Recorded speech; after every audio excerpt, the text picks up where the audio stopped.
everyone, welcome to Elective Learning.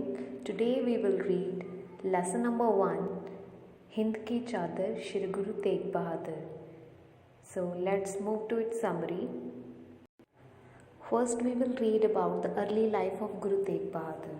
Guru Tegh Bahadur Ji was the youngest son of Guru Har Gobind and was born in Amritsar in April 1621. उनका जन्म अमृतसर में हुआ था अप्रैल 1621 में.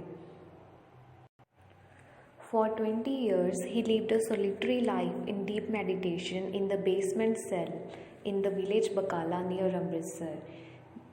20 years उन्होंने solitary life मतलब अकेले बिताए एक बेसमेंट सेल में मेडिटेशन करते हुए, जो कि एक विलेज में था जिसका नेम था विलेज का बकाला.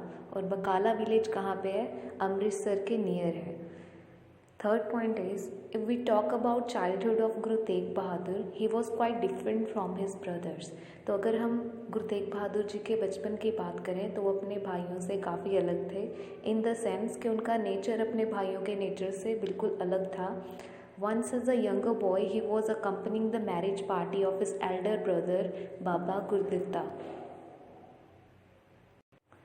एक बार क्या हुआ कि गुरु तेग बहादुर जी बचपन में अपने भाई के साथ उनकी मैरिज पार्टी में गए थे, जहाँ पे उन्होंने काफ़ी अच्छे कपड़े पहने हुए थे. And there he saw a poor boy having no clothes to wear looking with longing eyes at the beautiful dresses worn by the marriage party. तो मैरिज पार्टी में काफ़ी लोग आए थे जिन्होंने काफ़ी अच्छे कपड़े पहने हुए थे, और उन्हीं में से एक गरीब लड़का वहाँ पे खड़ा था जिसके पास पहनने के लिए कपड़े नहीं थे. तो वो लॉन्गिंग आइज़ के साथ मतलब डिज़ायरेबल आइज़ के साथ देख रहा था उन महंगे कपड़ों को. And Guruji took off his costly dress gave it away to him. तो गुरुजी ने अपने कॉस्टली कपड़े जो उन्होंने पहने हुए थे वो उतारे और उस गरीब बच्चे को दे दिए. सो इससे पता चलता है कि गुरु तेग बहादुर जी कितने दयालु नेचर के थे. Next we will read the conspiracy of Dhirmal. Conspiracy का मतलब होता है प्लान, कि धीरमल ने एक प्लान बनाया था गुरु जी को मारने के बारे में. उसके बारे में डिटेल में रीड करते हैं. So let's begin. Guru Tegh Bahadur ji was install as a 9th Guru in 1664 at the age of 43. तो गुरु तेग बहादुर जी को 43 एज में गुरगद्दी सौंपी जाने वाली थी as a 9th Guru, when धीरमल one of Guru Hargobind grandson. तो जब हरगोबिंद जी का एक ग्रैंडसन था जिसका नाम था धीरमल, जब उसे पता चला कि 9th गुरु गुरु तेग बहादुर जी को गुरगद्दी सौंपी जाने वाली है, so he lost his temper and he make a plan to kill the 9th Guru. तो उसने एकदम उसे बहुत गुस्सा आ गया ये सुनकर कि 9th गुरु गुरु तेग बहादुर जी को बनाया जाने वाला है ऑफिशियली. तो उसने प्लान बनाया कि मैं 9th गुरु को कैसे मार सकता हूँ. And he sent a masand who aimed a gun at Guru and fire. तो उन्होंने एक मसंत को गुरु जी को मारने के लिए भेजा. उसे एक गन दी गई मसंत को और उसने गुरु जी के सामने गन से फायर कर दिया. Guru's life was saved but his ear got a gun shot bound. तो गुरु जी को तो बचा लिया गया उस गन के शॉट से, बट उस गन के शॉट के कारण गुरु जी का जो कान था वो थोड़ा जख्मी हो गया. Sikh devotees decided to avenge Dhirmal. तो सिख जितने भी डिवोटीज थे उन्होंने ये डिसाइड किया कि वो अब धीरमल से इसका बदला लेंगे कि उसने गुरुजी पर हमला किया था, इसलिए अब वो इस चीज़ का बदला धीरमल से लेंगे. But Guru for given his सिन. पर फिर भी गुरु तेग बहादुर जी ने उसके पापों को बख्श दिया. He advise his followers not to harm Dhirmal. उन्होंने अपने फॉलोअर्स को कहा कि धीरमल को किसी भी तरीके का नुकसान ना पहुँचाया जाए. So this is another example that tells us about the kindness of the 9th Guru, Guru Tegh Bahadur. Next is supporting Kashmiri Pandit. So this was a culminating point in Guru Tegh Bahadur's life came when 500 Brahmins from all over India come to see him under the leadership of Pandit Kirparam. तो पंडित कृपाराम फिर 500 Brahmins का group गुरु जी के पास आया और यही सबसे turning point था उनकी लाइफ का. और जितने भी ब्राह्मण्स आए थे उनके जो लीडर थे उनका नाम था Pandit Kriparam. Aurangzeb had issued order for the forcible conversion of Hindu to Islam by removing their sacred threads.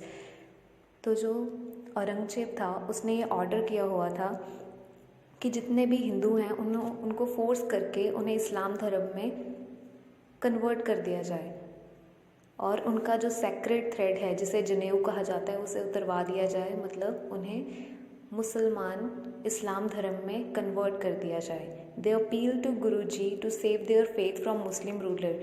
तो 500 ब्राह्मण्स जो थे वो गुरुजी के पास आए ताकि वो मुस्लिम रूलर से उन्हें बचा सके। Seeing the Holy Father in thoughts, Gobinda Rai asked his father about the matter and its solution.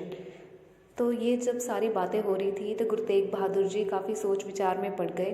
तो जब गोविंद राय जो कि अभी छोटे थे, उन्होंने जब देखा कि उनके फादर काफ़ी डीप थॉट में कुछ सोच रहे हैं, तो उन्होंने एकदम से अपने फादर से पूछा अबाउट द मैटर। तो जितनी भी बात थी उन्होंने पूछा कि बात क्या है, मुझे बताइए और इसका सल्यूशन क्या हो सकता है।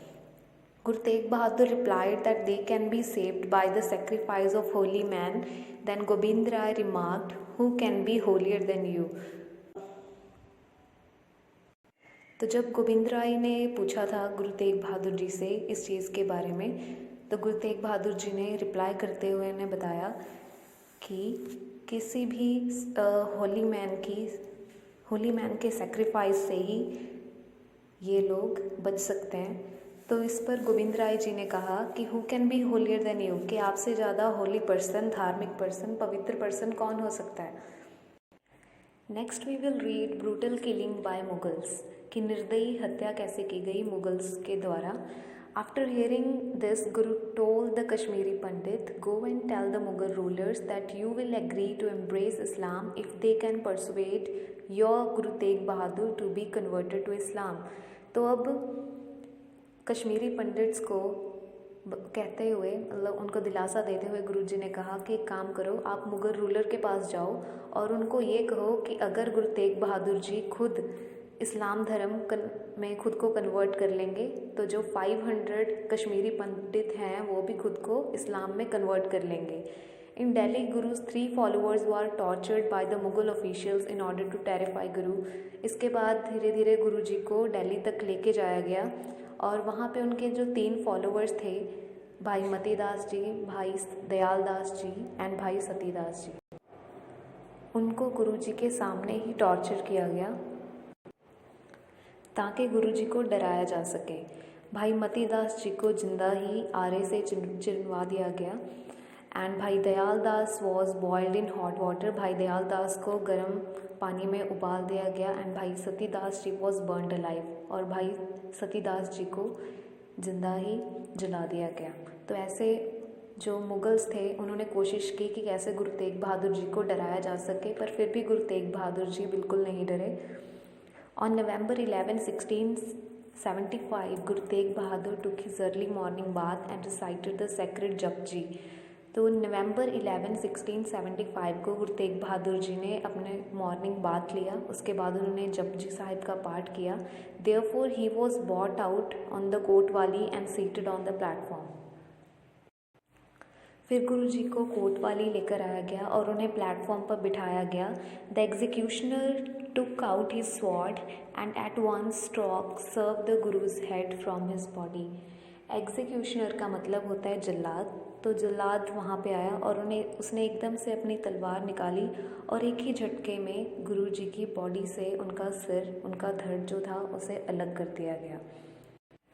तो जैसे ही गुरु जी की किलिंग हुई, suddenly the sky grew dark, आसमान बहुत ज़्यादा एकदम से काला पड़ गया। There was a terrible thunder storm, बहुत बुरा तूफान आ गया। It began to rain heavily, बहुत तेज़ बारिश होने लग गई। It appear that the nature was also shedding tears at the cruel killing of गुरु तेग बहादुर जी। तो ऐसा लग रहा था कि जो नेचर है, जो कुदरत है, वो भी आंसू बहा रही हो गुरु जी की क्रूर हत्या से। And people rain for cover, वहाँ पे जो लोग मौजूद थे वो भी एक दूसरे प्लेस पर खुद को ढकने के लिए, बिकॉज बहुत ज़्यादा तूफान आ रहा था, एक जगह से दूसरी जगह पे वो भागने लगे।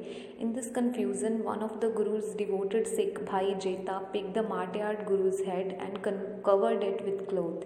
तो जैसे लोग अभी इन सारी चीज़ों में थोड़ा कंफ्यूज हो चुके थे, तो भाई जेता जी ने क्या किया, उन्होंने गुरु जी का हेड, शहीद गुरु जी का हेड उठाया, उसे कवर किया एक क्लॉथ से। He reach Kiratpur and delivered the head to Gobind Rai. उन्होंने वो गोविंद राय जी को कीरतपुर जाके गुरु जी का जो शीश था, जो सिर था, वो उन्हें भेंट कर दिया। Bhai Lakhi and his son acted very bravely. और दूसरी जगह पे भाई लक्की और उनके बेटे दोनों ने काफ़ी बहादुरी दिखाई। They took the Guru's body into their huts in Raisina. वो गुरु जी की बॉडी को रायसेना ले गए। There they pray and set their huts on fire. वहाँ पे उन्होंने प्रार्थना की और अपनी झोपड़ियों को आग लगा दी। तो वैसे गुरु जी की बॉडी का संस्कार किया गया। Gurdwara Rakabganj is grand memorial to Guru Tegh Bahadur. It remind us the unique sacrifice of गुरु तेग बहादुर। तो अब गुरुद्वारा रकाबगंज है वो गुरु तेग बहादुर जी की याद में बनाया गया है और ये हमें बताता है कि गुरु तेग बहादुर जी ने एक यूनिक सेक्रीफाइस किया था, एक यूनिक बलिदान दिया था दूसरे धर्म की रक्षा के लिए। गुरु तेग बहादुर जी को इसीलिए हिंद की चादर भी कहा जाता है क्योंकि इन्होंने हिंदू धर्म की रक्षा के लिए एक यूनिक सेक्रीफाइस किया था, वो भी बिना किसी लालच के। इसीलिए गुरु तेग बहादुर जी को आज भी काफ़ी रिस्पेक्ट के साथ याद किया जाता है। I hope you understand the lesson. Thank you.